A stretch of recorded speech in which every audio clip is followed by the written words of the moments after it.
income paling besar ya. Halo semuanya, jumpa lagi bersama saya Philip dan Oscar di channel kita Kolang Kali. Pada kesempatan kali ini kita mau memperkenalkan yang namanya Oscar ini. Hai. Kenapa? Karena beliau adalah pebisnis hebat di Taiwan. Jangan beliau lah, dia juga. Dia. Dan ini dogi saya. Yes, Siang-siang. namanya siang-siang. Sebenarnya kita di Taiwan nggak kenal lama ya. Lumayan ya. Lumayan kira-kira. Hampir 10 tahun ya. Belum lah. Belum Mungkin ya? 8. Hampir lah 8 lagi. Dulu ketemunya kita ceritanya gimana sih? Kalau nggak salah waktu itu kamu kerja di agency. Nah, saya dulu ex sales di sana. Senior, junior. Nggak jauh-jauh amat. Iya, gitu. Ya terus ketemu sampai sekarang, terus Oscar punya kesempatan untuk buka usaha. Boleh cerita nggak awalnya gimana? Boleh, jadi kita di New Taipei City di Yonghe buka restoran Indonesia, juga toko dan restoran Indonesia, namanya Mentari Cafe Indoman. Tempatnya ini bagus loh, soalnya kalau diperhatiin banyak orang yang buka toko Indo, restoran Indo, cafe, tapi desainnya seadanya. Kalau menurut saya biasanya tuh kebanyakan cuma kayak meja, kursi, terus orang datang makan rame ya udah gitu. Karena kita pengen memberikan satu suasana lingkungan yang lebih nyaman, bukan hanya buat teman-teman yang dari Indonesia tentu saja, dan juga untuk memperkenalkan budaya Indonesia ataupun masakan Indonesia ke orang-orang Taiwan. Nah itu bagus, soalnya kenapa orang kadang mau pergi ke restoran ya, orang Taiwan. Di sini tuh banyak restoran-restoran bukan cuma Indo doang. Ada juga yang terkenal biasanya dari Malaysia ya. Malaysia, Thailand, Vietnam.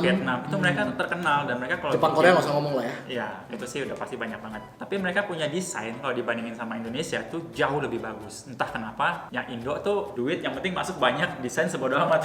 Iya. Nah, untuk Oscar ini karena mau memperkenalkan tradisi Indonesia, Masakan segala Indonesia. macam kulinernya, ya. Dia Ataupun juga barang-barang Indonesia. ya, bikin desain suasana tokonya tuh bagus. Termasuk salah satunya kayak apronnya ini. Iya. Kayak apa sih kalau ke Celemek. Iya, celemek. Apron. Kalau ke kafe-kafe itu kan pada pakainya keren-keren gitu kan. Wah, ini boleh nih. Iya, jadi waktu pertama kali kita buka juga nggak suasana seperti ini. Jadi waktu itu jadi saudara jauh saya yang buka duluan, Mentari Indomaret ini. Setelah 4 tahun dia mau pensiun karena anaknya 2 gitu. Nah, terus akhirnya tanya-tanya ya klop. Jadi saya take over, saya dan keluarga take over. Lalu kita buka ya seperti toko Indonesia biasa, bersih juga gitu ya. Terus udah itu kita ada karaoke-nya dulu ya. Nah, sekarang nggak ada karaoke. Setelah 8 tahun, karena sudah 8 tahun kan. Jadi Jadi toko ini 8? 4 tahun tambah 8 tahun. Oh, oke. Jadi saudara jauh saya 4 tahun, lalu kami kelola 8 tahun, jadi 12 tahun. Nah, udah 12 tahunnya udah lama pasti. Ya, rak-raknya udah mulai lebih kotor, ya lebih warnanya sudah luntur. Terus udah gitu suasananya udah kayaknya bukannya sembarangan, tapi ya udahlah begitu aja gitu. Nah, akhirnya kita memutuskan untuk ya udah kita renovasi. Nah, jadi itu kenapa bisa asal mulanya bisa buka toko. Tapi kalau untuk renovasi di Taiwan biasanya kalau dengar soal renovasi pasti udah harga selangit. Kalau di sini sendiri renovasi kayak gini habis berapa? Ada deh. Rahasia ya. Sebenarnya karena kita ada lantai 1 sama B1. Aha. Nah, jadi lantai B1 ini kita cat sendiri warnanya. Ah, Cat 3 kali. 3 kali. Karena dia ini memang ada suasana yang mengkilap bling-bling. Jadi kayak awan-awan. Nah, itu harus terakhir baru dicat lagi. Oh, berarti semuanya itu semua kerjain sendiri? Yang B1 itu kita kerjain sendiri karena waktu itu kita emang udah mau renovasi, cuman masih kumpulin modal, terus merasa wah tiap kali kita panggil desain interior dateng, mahal banget di Taiwan mah. lumayan senggan.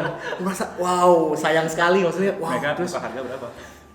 harusnya paling sedikit 1 juta. 1 juta NT. Gila men, desain 1 juta. Itu Mendingan maksudnya sudah 2 lantai lah ya, 2 lantai.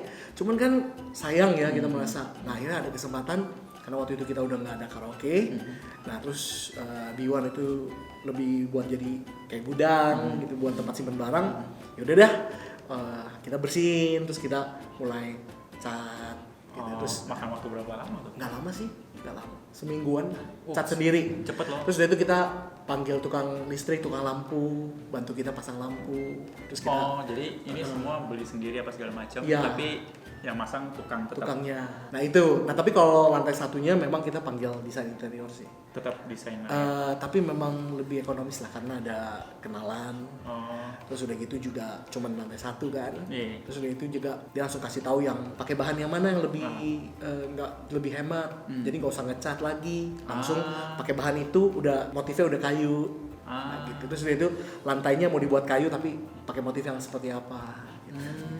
Jadi akhirnya awal tahun 2020 kita renovasi selesai dan kita siap untuk melayani teman-teman Indonesia yang ada di Taiwan, juga orang-orang Taiwan di sekeliling kita. Betul. Banyak loh saya lihat tadi Welcome. orang-orang Taiwan banyak yang makan ya. Sejak 2020 dari awal tahun lah, makin lama makin banyak orang Taiwan yang mulai mau tahu gitu kita punya cita rasa. Mereka mulai masuk ke kafe kita, ke Mentari.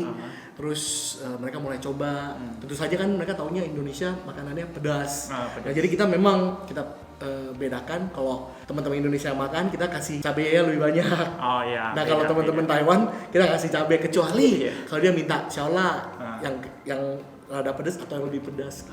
Soalnya kalau dari depan itu kan kaca gitu ngeliat masuk ke dalam itu udah wah pokoknya suasananya suasana kafe. Jadi Lebih nyaman. Kalau misalnya mau dibilang mewah, yang enggak lah. Iya. Sebenarnya yang kita pengen tuh ya supaya teman-teman yang datang merasa lebih nyaman gitu lah. betul. Lebih nyaman, bersih gitu. Terus Jadi udah itu kalau- cita rasanya juga kita usahakan berikan yang maksimal dan yang lebih baik lagi. Kalau masakan itu bikin sendiri semua. Oh iya, Dapurnya gede banget sih saya lihat. dapurnya sebenarnya itu pun cukupan.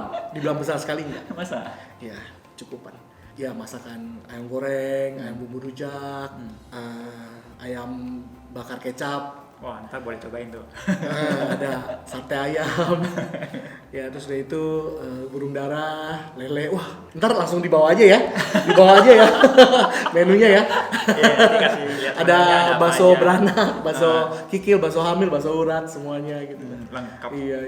Soalnya untuk sementara yang masak terbatas orangnya. Gitu. Jadi kita pengen menyediakan yang lebih banyak lagi. Cuman kayak saat ini masih terbatas. Tunggu ke depannya. Iya. Ketika pelanggan makin banyak, terus itu Loh. menunya ganti-ganti. Pelanggan makin banyak saya lihat tadi di depan toko ada Food Panda. Oh iya. Itu kita udah bikin mulai. orderan tambah banyak atau gimana? Ada. Karena kita baru mulai minggu ini. Oh, baru start Baru dulu ini, Food mulai Panda. pertengahan Agustus. Ah, Baru start, belum sampai 1 minggu. Hari pertama ya 10 ke bawah. karena kan belum ada yang tahu. Ya, terus udah itu fotonya belum upload. Karena Foodpanda itu bilang ke kita antara 2-3 minggu kemudian baru, maksudnya setelah kita tekan kontrak 2-3 minggu kemudian baru nanti mulai jualan gitu. Oh, jadi mulai nggak mulai di Foodpanda, tapi nggak nyangka cepet banget, seminggu. Masa? Iya, jadi kita nggak ada foto karena fotografer mereka datangnya beberapa hari kemudiannya. Oh, jadi kalau misalnya join sama mereka tuh ada fotografer yang datang fotoin Iya. semua makanan kita. Iya. Kayak gitu bayar nggak sih waktu join? Waktu join sih nggak, tapi memang sistemnya ya ada sistem bagi hasil gitu lah. Oh, oke, misalnya 15%, 25% kayak gitu. Di atas itu lah. Di atas itu, Di atas anjir gede banget. Oh, ini bakal dipotong. Mau di-cut. Ini loh. Oke, tapi kalau boleh tahu kan selain Food Panda ada Uber juga nih. Uber Eats. Ya, Oh kenapa iya. pilihnya Food Panda? Foodpanda.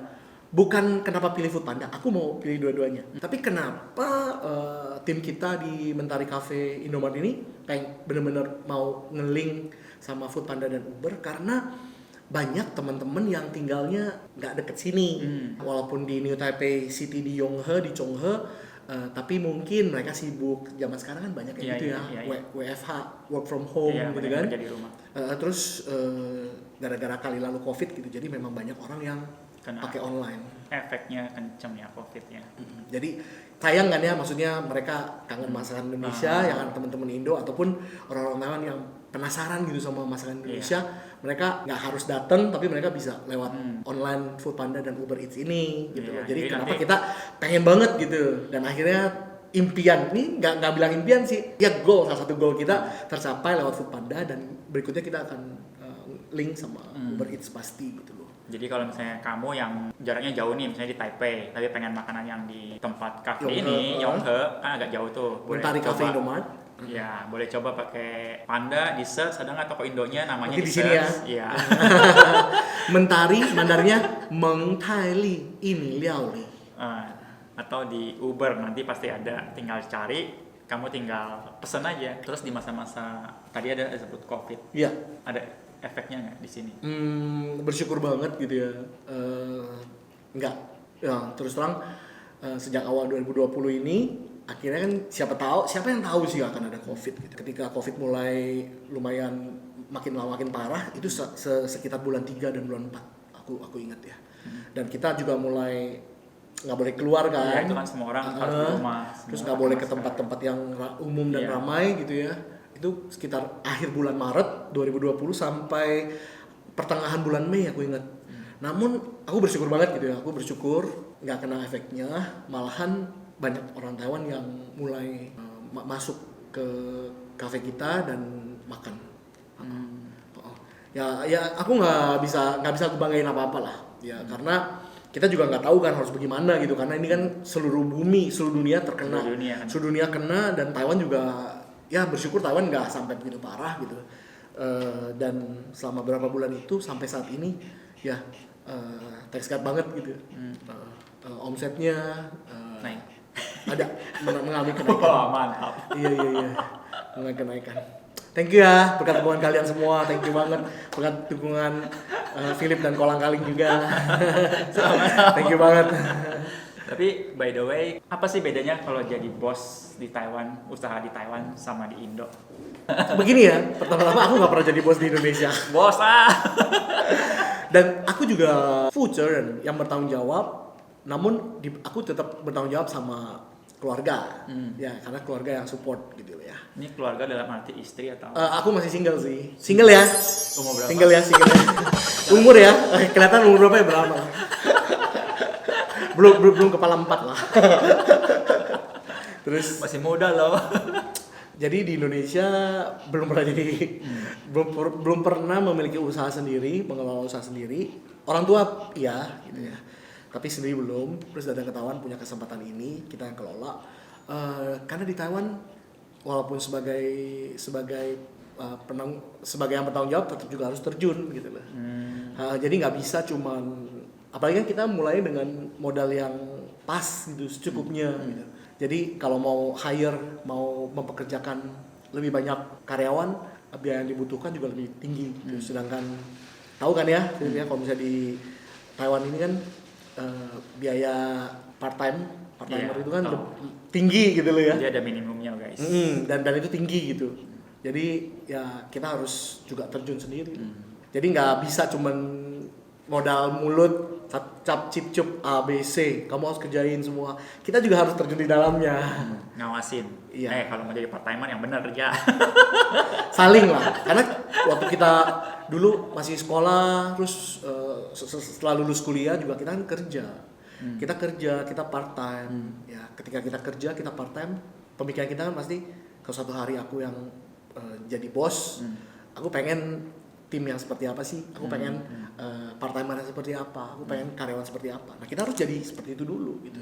Jadi terus terang aku sama bos-bosku yang dulu-dulu itu hampir 90% tuh masih kontak sampai sekarang. Masih temenan. Yang bos yang 20-an tahun lalu tuh masih kontak. Masih kontak. Bos apa nih? Di kafe dulu aku kerja di daerah Taipei. Namanya Charlie Chanting. Itu cafe shop dengan jual bunga plastik. Dengan bunga. Maksudnya dia jual kafe, jual makanan, jual western style, dan juga jual bunga-bunga. Bagus sekali. Nah, itu aku masih kontak sama dia sampai saat ini. Mantap. Iya. Yang dulu kerja di agensi, ya, agensi TKI, 2 bos, 3 bos masih kontak. Jadi aku merasa penting sekali ya waktu kita ada di posisi yang kita adalah karyawan dan kita tuh part-timer, kita harus punya satu hati yang Changsin Pisin. Changsin Pisin artinya kalau suatu hari kita jadi bos, kita pengen karyawan, kita pengen tim, kita pengen part-timer seperti apa. Nah kita harus menjadi itu dulu gitu. Oh, jadi diri sendiri harus sesuai dengan yang diinginkan. Apapun yang kita pengen orang lain perbuat, kita harus lakukan itu. Emang nggak gampang sih, Iya. nggak gampang gitu. Berarti- Cuman menurut aku ya, saat ini partner kita di Mentari suka ngelihat gitu ketika bos-bosku datang, bisa cari aku gitu, aku bisa janjian sama mereka. Mereka pasti bisa lihat, kok Oscar, mereka panggil aku Oscar atau Mas Oscar, kok masih kontak ya sama bos-bos yang udah belasan tahun lalu, yang 20 tahun lalu masih kontak gitu loh. Membina hubungan baik, guys. Hubungan baik, karena bagi aku pribadi, ketika kita satu tim, baik kita part timer ataupun kita yang bosnya, pasti itu kalau bukan Tuhan yang menjodohkan nggak mungkin. Benar. Bukan kebetulan. Jadi sebisa mungkin pelihara hubungan yang baik. Gitu. Ya nggak dipungkiri lah kadang-kadang yang namanya bad mood, kadang-kadang ya bisa lah, ya kan. Entah bosnya bad mood atau part timernya bad mood, gitu ya. Entah bosnya lebih bawel, lebih cerewet, atau part timernya mungkin karena kangen rumah kali ya, atau gimana, jadi kerjaannya Berantakan. nggak fokus gitu ya, sehingga diomelin. Itu sudah biasa. Namun setelah itu semua, di luar itu kita kan tetap family, kita tetap friend gitu loh. Ya hubungan itulah, bagi aku hubungan itu penting banget sih. Iya. Kalau nggak setiap hari ketemu berjam-jam, ya nggak? Iya. Baik karyawan baik bos ketemuan tiap hari. Terus kalau kita bawaannya kayak bentrok begitu, Udah nggak bener. 1 jam kayak 1 hari. Mau ngapain juga udah nggak bisa. Tapi kalau kita hubungannya baik gitu ya, 1 hari kayak 1 jam. Iya. Benar gitu loh, hubungan itu penting menurut aku gitu ya. Ya nggak dipungkiri kadang-kadang ya namanya diomelin ataupun namanya kesel, sebel atau keki itu udah biasa. Jangan terus-terusan, karena lihat deh, lidah sama gigi paling deket. Nggak mungkin nggak pernah mengalami namanya lidahnya kegigit sama gigi. Apalagi manusia gitu loh. Tapi kan selesai itu kan kita udah tahu rasanya sakit kan. Nah, kita bakal bertumbuh dan kita akan jaga gimana ya supaya hubungan kita ini jangan sampai bentrok terus, jangan sampai ribut terus, jangan sampai ngoceh-ngoceh mulu, ngomel-ngomel mulu gitu. Terus kalau misalnya semua harus tanggung jawab juga ikut masuk terjun, ada liburnya nggak? Kita gantian liburnya. Apa tiap hari masuk? Karena bos, jadi tiap hari masuk. Enggak. Hampir tiap hari masuk, cuman mungkin aku nggak tetap kita giliran. Oh, ada libur juga. Ada giliran, kita giliran. Kalau nggak robot Giliran. Nggak bisa. Makin lama waktu pertama buka toko masih kuat gitu. 3 tahun aku mungkin nggak ada libur. 3 tahun nggak ada Hampir libur. 3 tahun, maksudnya gini. Tiap hari gitu ya, jam 9 sampai jam 10 malam, Senin sampai Jumat, terus Sabtu jam 9 sampai jam 4 sore, terus jam 4 sore ada kegiatan di luar.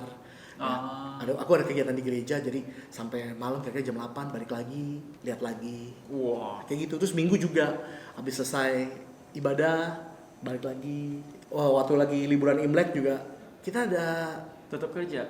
liburan Imlek malah rame waktu itu. Karaoke, kita buka karaoke dulu. Itu dulu. Sekarang nggak bisa, nggak boleh soalnya di bawah tanah. Terus akhirnya aku ingat itu masih kuat, tapi sekarang kan nggak mungkin lah ya. Walaupun aku masih single, tapi kan aku kan ada kehidupan pribadi, Kehidupan pribadi. Single, kehidupan pribadi. Nah lo. Iya dong. Kenapa masih single? Mungkin karena terlalu sibuk kali ya. Maksudnya Nggak ada waktu.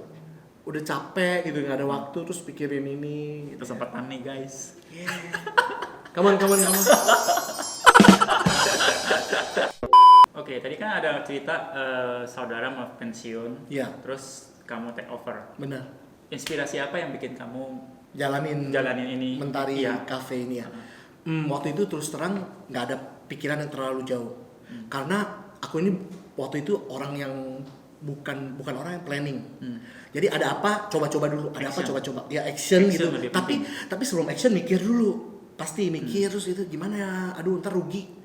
Ntar gimana kalau nggak jalan? Ntar gimana kalau rugi? Ntar gimana kalau akhirnya malah jadi bangkrut dan tutup. Sedangkan modal sudah dikeluarin gitu. Akhirnya tetap beranikan diri. Itu aja disertai doa ya.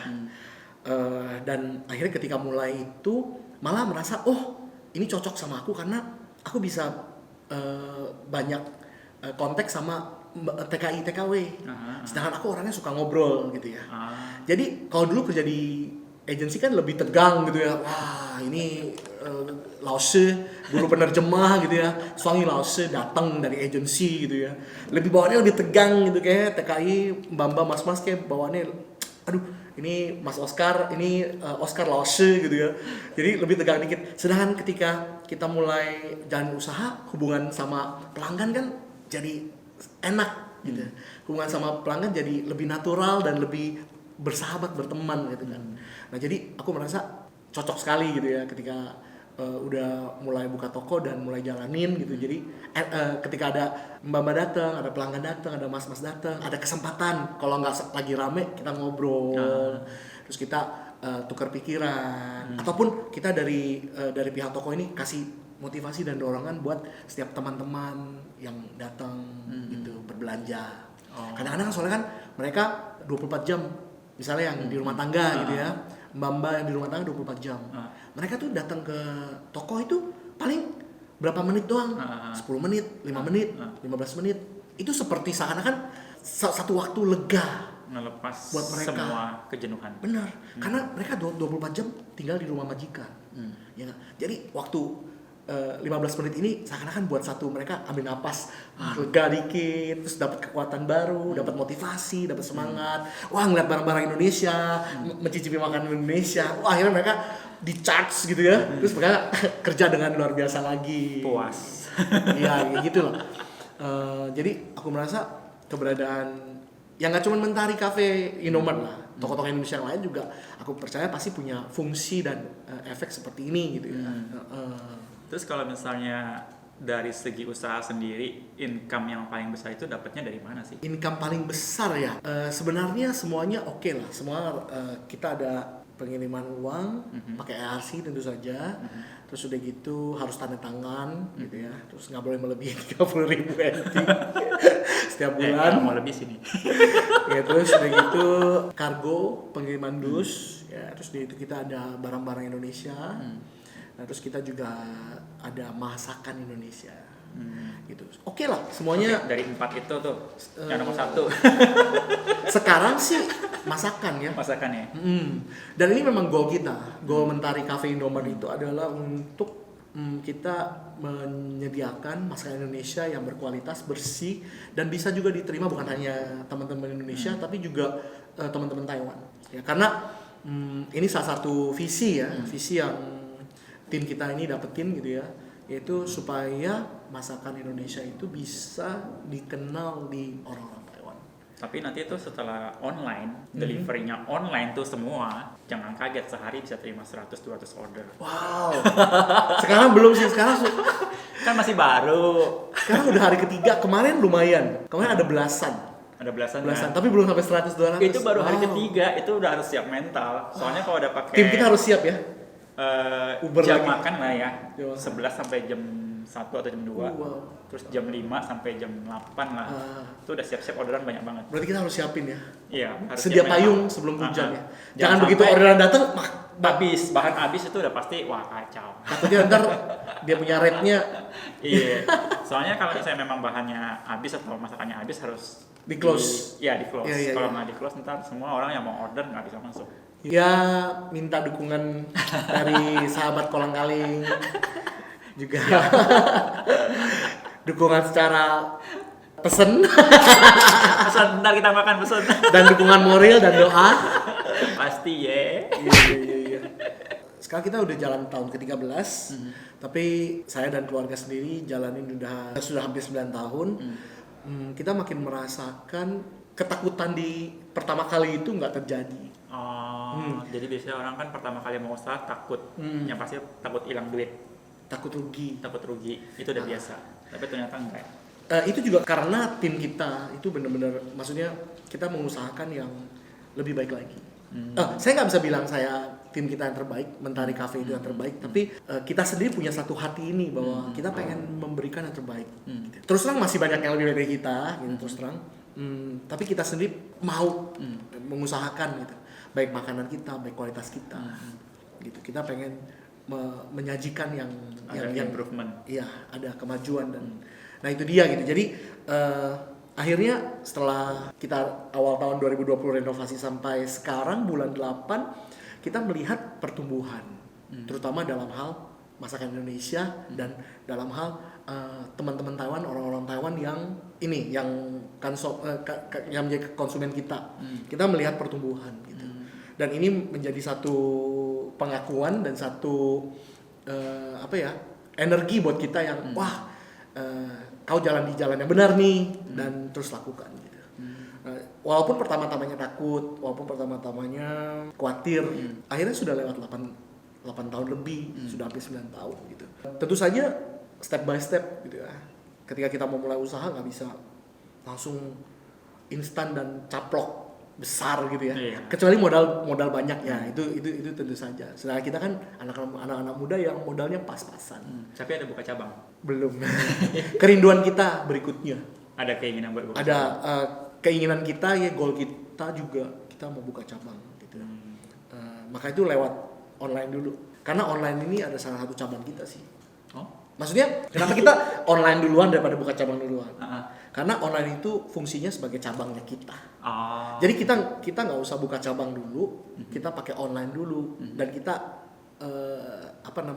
市场调查, ya Uji coba pasar. uji coba pasar gimana gitu. Kondisinya. Nah kalau misalnya kondisinya udah oke dan modal kita udah lebih Pasti siap oke, lagi pasti oke. untuk buka cabang, kita pasti, dan tim kita udah cukupan, udah ada tim yang cukup, kita pasti pengen gitu buka cabang gitu. Pasti oke. Jadi kalau aku sendiri mau gimana ya, bagi pengalaman gitu untuk anak-anak muda gitu yang mau berusaha. Jadi kalau mereka pengen buka usaha boleh datang tanya-tanya sambil makan, pesen. Boleh janjian dulu karena janjian ini sibuk banget men. Iya, janjian dulu gitu ya. Dan maafkan kalau mungkin aku nggak pasti selalu iyakan, karena menurut aku ada kolang-kaling dan aku udah sharing di kolang-kaling gitu ya. Aku merasa teman-teman dengar di kolang-kaling juga, kalau kalian dengar pasti dikit banyak dapetin sesuatu gitu loh ya. Kalau mau private langsung, bos ini sibuk banget. Kita aja tadi Boleh janjian dan fee dan biaya ada nih. untuk konsultasi adalah di bawah ini ya. Iya, menurut aku karena kita sendiri dari bahasa Mandarin bilang pai shou qi jia. Jadi benar-benar juga dari modal yang pas-pasan atau sama Modal sekali nggak dengkul. ada. Ya modal Ya, dengkul. istilahnya Ya kalau boleh ibadah lah modal modal dengkul. bener, dengkul itu kan doa. Ya doanya dengan dengkul kan bener ya. Terus mulai pelan-pelan pasti nggak semua lancar, tapi ketika kita kuatkan hati, kita teguhkan hati gitu ya. Terus pelan-pelan, nggak mungkin langsung wah semua masalah selesai. Wah, semua kesulitan langsung kayaknya seperti kabut yang tiba-tiba hilang gitu saja. Enggak. Pasti ada suka dukanya lah. Ada kesulitan dihadapin, walaupun kita down, pada waktunya kita harus bangkit. Tapi kapan itu terserah kalian. Kalian mau lama, mau sebentar, itu sebenarnya tergantung kalian. Yang penting never give up. Ada ya di sini belakang. Dream big, work hard, never give up. Rise every time you fall. Whatever you do, always give 100%. Wah, aku suka banget. Ini aku bawa dari Indonesia. Wah, serius? Ini semua dari Indo. Dari Indonesia. Karena Taiwan susah dapat ginian. Sebenarnya bukan susah men, harganya mahal banget buat gini-ginian. Ya, aku juga gak ketemu sih. Oh mungkin Iya, harus di dia Shopee ya. Tempatnya jarang, tapi begitu ketemu itu kayak Harganya gini tuh mahal. harganya selangit. Ini waktu itu dekat rumahku pokoknya di Kokas, Kota Kasablanka. Ada yang jual, langsung deh beli berapa bawa. Ya sih, jadi kalau misalnya ada teman-teman yang mungkin pengen mau coba buka usaha, planningin gitu. Terus udah itu uji coba pasar. Terus pelan-pelan dipupuk lama-lama. Bener. Nah, waktu jalaninnya ya pasti ada sukanya dan dukanya lah. Nggak mungkin semuanya lancar. Umur berapa sih waktu take over usaha ini? Awal 30. Awal 30. Berarti udah 38 ya. Nggak kelihatan kan guys? Awet Nggak muda kelihatan guys. Oke kan? Single. Kalau gua ngaku-ngaku 28 harusnya masih banyak yang say iya kayaknya. 30. Opa. Ya kurusan lagi sih bagusnya. Diet. Kayak misalnya waktu itu pertama kan aku nggak bisa masak. Masa? Iya. Tapi Jadi- sekarang masak sendiri kan? Iya, masak sendiri. Jadi waktu itu ada AI, saudara jauh juga gitu dari Surabaya sama dari Kalimantan. Mereka bantuin, mereka yang tanggung jawab di dapur. Terus jadi aku nggak usah pusing, aku cuma terima jadi aja. Order apa mereka yang kerjain. Terus itu misalnya ayam gorengnya udah mau habis, mereka kasih tahu pesen ya. Nanti kita pesenin terus mereka yang olah. Itu rendangnya mereka yang olah. Sekarang Begitu. semua dari Setelah 4 tahun akhirnya karena yang satu AI ini keluarganya mau dia pulang ke Indonesia gitu.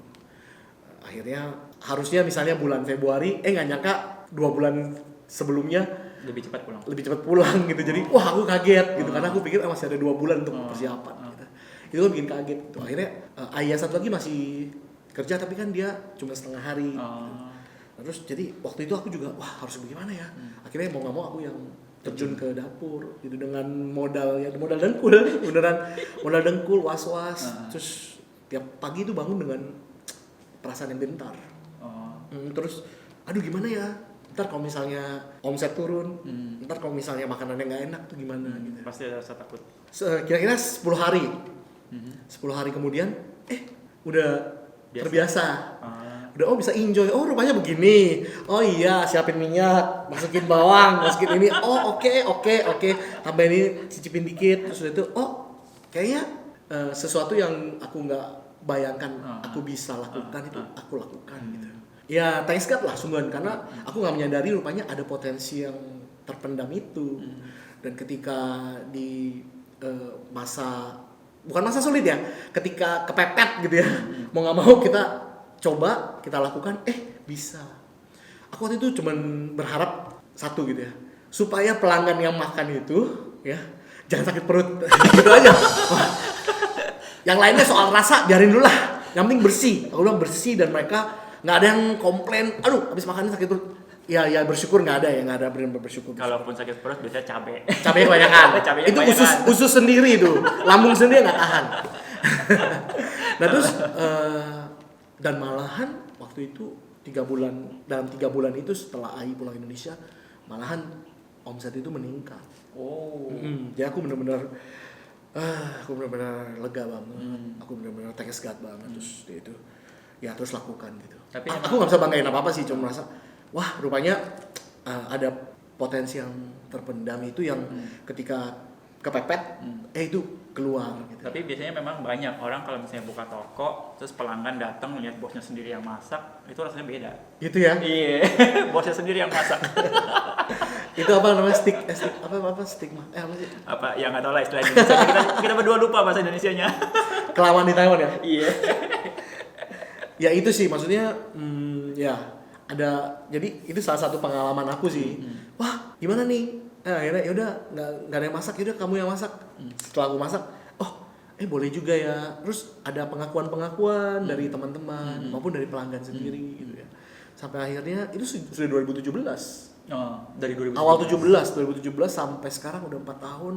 Akhirnya tim kita mulai renovasi dan tim kita mulai masuk online di Foodpanda dan berikutnya kita mau ke Uber Eats juga. Pelan-pelan gitu ya, pelan-pelan gitu. Itu berjalan hampir 9 tahun gitu loh. Jadi kalau aku pribadi memang gitu ya, perjalanan Mentari Cafe Indomaret ini memang step by step. Walaupun aku suka cemburu sama merek-merek lain gitu ya. Wah tiba-tiba buka gitu. Iya. Wow, modal dari mana ya? Franchise kok hebat ya gitu. Kita jalanin itu tahun pertama, kedua, ketiga, keempat, kelima, keenam, ketujuh, ini 8 lebih hampir mau 9. Impian banyak gitu. Wah, aku juga pengen. Cuman realitanya bener-bener harus step by step gitu. Lalu aku pikir, wah, andai ya ada investor yang ngelihat terus kasih invest banyak terus suruh buka banyakan. Wah, pengen. Mungkin ada tuh yang nonton. Maybe it's you. Come. Jangan lupa kalau ada acara-acara tuh butuh konsumsi, pesan dulu. Ayo silakan. Cuman memang aku tujuan pertama bukan cari uang cuan touch ya. Maksudnya itu mau, cuman bukan yang paling goal pertamanya gitu. Yang namanya usaha atau bekerja nggak mungkin dong rugi. Nggak mungkin dong kita maunya, gue buka usaha untuk rugi. Itu fake banget lah. Ya nggak mungkin. Kita pasti pengen makmur gitu. Tapi salah satu visi kita juga supaya tim kita makmur. Jadi nggak cuma saya sebagai pengelola makmur, tapi tim kita makmur. Semuanya gitu. Semua makmur. Terus itu ya itu dia goal kita, masakan Indonesia dikenal di masyarakat Taiwan. Terus yang ketiga itu kita pengen banget gitu sebenarnya dengan apa adanya kita di sini dan kita mulai makmur, kita bisa ada sisihkan bukan invest, untuk juga mendukung yayasan-yayasan yang ada di Indonesia. Nah jadi kita ada link beramal. Iya, kita ada link, nanti masukin ya. Kita ada link sama 2 yayasan. Yang pertama itu namanya Yayasan Tangan Pengharapan, ya, itu di Indonesia. Mereka itu ada sekitar 5.000-an center di seluruh Indonesia. Itu mereka buka kayak learning and feeding center. Jadi belajar sambil lunch. Jadi anak-anak sekolah itu dikasih lunch gitu ya, makanan bergizi. Nah, ya kita memang ada link sama Yayasan Tangan Pengharapan ini. Nanti tolong masukin ya. Yang kedua itu Exodus, Yayasan Exodus Ailing. Itu di Jakarta. Dua-duanya di Jakarta. Itu juga mereka buka panti kayak rumah bersama, homey. Rumah bersama untuk anak-anak. Mereka bukan yatim piatu, tapi orang tuanya mungkin lebih kekurangan, jadi anak-anaknya di asramakan gitu. Di Jakarta dan ada di Manado, di Air Madidi. Nanti kalau boleh link ke sini gitu. Jadi kerinduan, maksudnya impian kita itu selain mesejahterakan tim kita di Mentari, juga memasyarakatkan masakan Indonesia di tengah-tengah orang-orang Taiwan, teman-teman Taiwan. Yang ketiga itu dia gitu, untuk juga mendukung yayasan di Indonesia gitu. Ini sih impian tim kita gitu lah. Saling berbagi. Jadi bukan cuma cuan sendiri. Saya mah cuan sendiri. Ya, it's okay gitu, it's okay. Buka usaha, beramal, jangan lupa. Kalau ketemu kotak dana, saya berdana. Saya nggak tahu itu buat apa. Dana aja. Di atas ada 2 ya. Ada 2 kotak ya. Nah, Mentari ini kan udah mau masukin tahun ke-13 nih. Iya. Selama 13 tahun ini, apa aja keluh kesahnya? Ada sih beberapa hal, cuman menurut aku banyak hal itu seiring dengan waktu, misalnya ya gesekan dengan sesama part-timer atau sesama tim, atau mungkin ketidakcocokan sementara waktu dengan part-timer baru. Ya, itu pasti ada. Cuman itu bukan hal yang berat gitu, karena dengan komunikasi segala sesuatunya bisa dipecahkan gitu ya. Asal saling mau mengerti, saling humble ya, saling mau rendah hati gitu, pasti bisa. Nah, cuman ada satu kejadian itu, karena gini, Mentari Cafe Indomaret itu A few moments later. Mentari Cafe Indomaret dulu kita ada karaoke. Jadi tempat kita kan di B1, jadi kita ada karaoke, dan karaoke kita satu lagu 10 NT, suaranya banyak, pelanggan yang bilang suaranya enak, mikrofonnya enak, sound systemnya enak didengar gitu ya, nggak pokoknya oke lah ya, good gitu ya. Nah terus kita di sini juga ruangannya lumayan luas. Iya. Ini kira-kira bisa nampung berapa orang? Kalau bisa berdiri ya, 50-an bisa sih. 50 guys. Bisa buat sewa tempat. Iya. Dan dulu kita ada karaoke gitu, terus selama berarti 10 tahun kita karaoke. 10 tahun karaoke. Iya, dari 2008. Sejak yang saudara jauh saya sampai ketika kita 2012 gitu, sampai 2018. Kita tuh ada karaoke. Jadi 10 tahun ada karaoke, dan kita juga ada makanan, masakan gitu. Jadi banyak pelanggan yang identik gitu ya, Mentari itu karaoke. Karaoke lagu-lagu Indonesia. Nah, terus 2018 awal tahun, waktu itu ada pemeriksaan dari instansi New Taipei City Government, pemerintahan New Taipei City, dan karena kita di bawah tanah, kita itu nggak memenuhi syarat untuk menyediakan karaoke. Gitu, karena kalau karaoke itu berarti tempat ini bukan toko biasa atau bukan restoran, melainkan tempat hiburan, amusement gitu ya. Ile Sangsu. Nah, jadi harus memenuhi syarat-syarat, misalnya kalau ada kebakaran ya, gimana sistem pemadam kebakarannya. Lalu ruangan ini apakah ada bahan-bahan yang mudah terbakar. Nah, terus apakah ukuran pintu, lebar pintu, lebar tangga memenuhi standar. Dan apakah ada pintu darurat. Nah, sedangkan tempat kita di Mentari Cafe ini nggak memenuhi syarat. Gitu. Kita di bawah tanah, kita nggak ada pintu darurat, lebar pintu nggak memenuhi standar, lebar tangga nggak memenuhi standar. Ya, kita ada alat pemadam kebakaran, tapi yang yang diminta lebih dari itu ya. Lalu kita ada pasang pengedar suara dari busa. Nah, itu adalah bahan yang mudah terbakar. Jadi kita nggak memenuhi syarat gitu. Dan dari New Taipei Government waktu itu memberikan penalti, Surat memberikan cinta. denda, surat cinta. Kena surat cinta. Langsung jantungku dor. Karena nggak sedikit, Jumlahnya ya, nggak sedikit. ya ratusan ribu NT. Langsung masuk ICU. Dan waktu itu terus terang tahun 2018, jadi 2 tahun lalu juga merupakan masa yang lumayan sulit buat tim Mentari. Ya buat Mentari ini kita kena penalti dan udah gitu kita harus tutup karaoke. Pelanggan-pelanggan banyak yang nanya dan mereka datang ke Mentari, mereka nggak bisa karaoke, mereka kecewa. Akhirnya pelanggan-pelanggan karena mereka datang untuk bukan hanya makan tapi untuk hiburan, untuk karaoke, dan mereka nggak mendapatkan itu di Mentari. Jadi banyak pelanggan yang beralih gitu ya, yang nggak datang ke Mentari. Tapi we still love you guys. Dan kita mengerti karena apa boleh buat karena keadaan. Nah, jadi akhirnya kita nggak jalanin karaoke lagi. Sampai saat ini masih ada yang Nanya. telepon ataupun tanya, Mas hari ini karaoke-nya buka nggak? Sorry banget, pengen banget, cuman karena kita di Taiwan, kita harus taati peraturan Taiwan dan akhirnya kita ya nggak ada karaoke lagi. Tapi kita siapkan ruangan dan tempat yang nyaman, ada AC, ada musik, ada makanan yang enak. Kalian bisa datang, ada kopi. Ya, Jadi dan dengerin musik sama karaoke beda konsep. beda.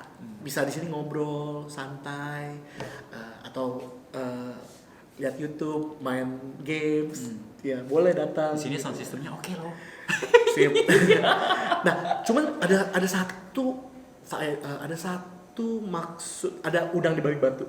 Maksud aku gini, segala suatu hal yang buruk itu pasti ada kebaikannya. 2018 itu ketika kita akhirnya kena penalti dan kita nggak karaoke lagi, baru kepikiran untuk mau renovasi. Itu kenapa bisa ada kafe. Jadi kita mulai 2018 sebenarnya dari pertengahan tahun aku sudah cari, ya itu yang tadi ngomong desain Inspirasi. interior ya. Sampai akhir 2018 belum 2019 berjalan udah cari 2 dan belum cocok, akhirnya dapet yang terakhir dan harga cocok, akhirnya kita renovasi. Dan akhirnya datang ke tahun 2020 sudah 2 tahun. Dan akhirnya COVID-19. Kalau nggak ada kejadian 2018 karaoke ditutup, mungkin aku masih karaoke sampai saat ini. Dan ketika tahun 2020 ada COVID-19, waktu itu kan orang-orang nggak boleh keluar. Nggak boleh keluar. Apa yang terjadi? Sedangkan kita belum renovasi. Iya. Sedangkan kita belum masih dengan gaya yang lama, karaoke. Orang Taiwan terus terang Orang-orang nggak. nggak ada yang masuk. Terus terang seminggu nggak tentu sekali orang Taiwan masuk makan. Terus terang Sekarang bingung. hampir tiap hari loh. Terus terang ini sejujur-jujurnya. Gitu. Jadi aku thanks God banget gitu. Ada faedahnya gitu. Walaupun tahun 2018 itu kita kena penalti, kita kena denda dan karaoke ditutup. Tapi setelah lewat 2 tahun kita semua nggak ada yang nyangka COVID-19 dan saat COVID-19 ada, omset kita standar bahkan mengalami terus pertumbuhan. Jadi aku tetap percaya gitu bahwa selalu ada kebaikan di balik keburukan itu. Ya itu dia, tetap stay humble. Kita belajar lah ya, tim kita stay humble dan nggak give up. Gitu loh. Jadi memang sudah direncanakan sama yang di atas. Ya, Ini rezeki lo. Tuhan yang di atas. Tapi Tuhan yang di atas dan Tuhan dari dalam. lo dapat surat cinta dulu nih. Ya nggak gampang. Karena aku pikir aku orangnya nggak mau pusing kan. Begitu aja, karaoke aja. Sama happy. Iya. Teman-teman semua happy datang ke sini. Loh itu makanan kita harga ekonomis terus terang juga kualitas. Terus dia itu harga karaoke ekonomis 10 NT satu lagu. Di mana lagi? Tapi sekarang udah nggak ada. Tapi sekarang kita tawarnya lebih baik. Karaoke sekarang pakai Smule lah. Smule di Facebook. Udah di Smule. Bisa melalang buana kemana-mana. Online. Ya itu sih keluh kesah. Dibilang keluh kesah, sekarang malah merasa bersyukurnya lebih banyak. Thanks God, bersyukurlah. Kalau nggak ada waktu itu mungkin Beda. begitu COVID datang terus nggak kita nggak Ikut renovasi, kena terus imbasnya. kita mungkin kena imbasnya dan baru mau mulai renovasi, Itu nggak udah, keburu. ya udah telat. Itu ada maknanya, ada faedahnya. Jadi aku, ya thank you buat dukungan kalian semua, dengan Sama-sama. Thank you banget. Sesi Liman. Iya, mungkin kalian ada yang selanjutnya. Oke, buat penutup nih, Iya. dari Oscar sendiri ada saran-saran apa untuk anak-anak muda, generasi muda yang baru nih yang di Taiwan untuk buka usaha? Untuk teman-teman yang mau buka usaha ya, ada orang yang cocok buka usaha, ada orang yang nggak cocok, ada orang yang perlu belajar. Jadi yang merasa cocok coba, yang belum merasa cocok atau merasa aku kayak nggak cocok ya, kalau mau coba ya oke, belajar gitu ya. Cuman ya pertama ya pasti kita planningin keuntungannya, kekurangannya, resikonya apa. Kalau sudah planning dan ada resiko-resiko, berani nggak ambil resiko itu. Gitu loh. Terus ada mungkin yang pengen sekali buka yang besar. Tapi kalau aku punya pengalaman karena aku mulai dari yang sederhana dulu gitu. Ada yang sederhana dulu. Terus dia itu ya seperti kita menanam ya. Setelah benih ditanam harus dipupuk. Ya berarti dikelola, harus diairi, disayangi, ya dibangun, lama-lama baru dia kelihatan, tunasnya tumbuh, akhirnya baru pelan-pelan bertumbuh, berdaun, berbunga, baru berbunga. Itu perlu waktu, perlu proses. Jadi ya karena zaman sekarang zaman instan, kita harus hati-hati. Pengen sesuatu yang cepat gitu. Karena kebanyakan sesuatu yang cepat mungkin saja hilangnya juga cepat. Nggak semua, cuman khawatir gitu. Dan ketika kita maunya buru-buru, kita nggak sabar, kita jadi tergesa-gesa dan kita bisa salah ambil keputusan. Soalnya nyari duit nggak ada yang gampang. Jadi planning, terus abis planning pertimbangkan resikonya, keuntungannya, kerugiannya gitu ya. Tulisin ya di handphone kayak atau apa, terus udah gitu impiannya apa tulisin, ya visinya apa, terus ya take action. Ya, kalau cuma planning nggak action, ntar jadinya Nah setelah take action harus sabar, proses, kita harus sabar proses gitu. Terus ya yang terakhir ya doa, ya karena banyak hal kita nggak di luar manusia gitu ya. di luar rencana. Di luar rencana manusia. Covid ini datang, siapa yang tahu semua? Ya nggak? Pernah dengar kan yang Airbnb bilang 12 tahun kerja keras amblas dalam waktu 3-4 bulan katanya. Iya. Kasian. Kayaknya barusan gue yang ngomong. Ada ya? I don't know, maksudnya ya kita nggak tahu. Dan setelah itu ya jangan menyesal lah. Maksudnya kalau misalnya jangan give up, jangan menyesal. Never give up. Oke, terima kasih atas waktunya. Thank you Philip. Thank you teman-teman kolang Ya. kaling yang luar biasa. Jangan lupa di-share video kita, di-like, terus Yeay. subscribe juga, dan lihat juga semua video-video lainnya ya. Oke, Yeay. sampai jumpa. Salam kolang. Kolang Kali. kali.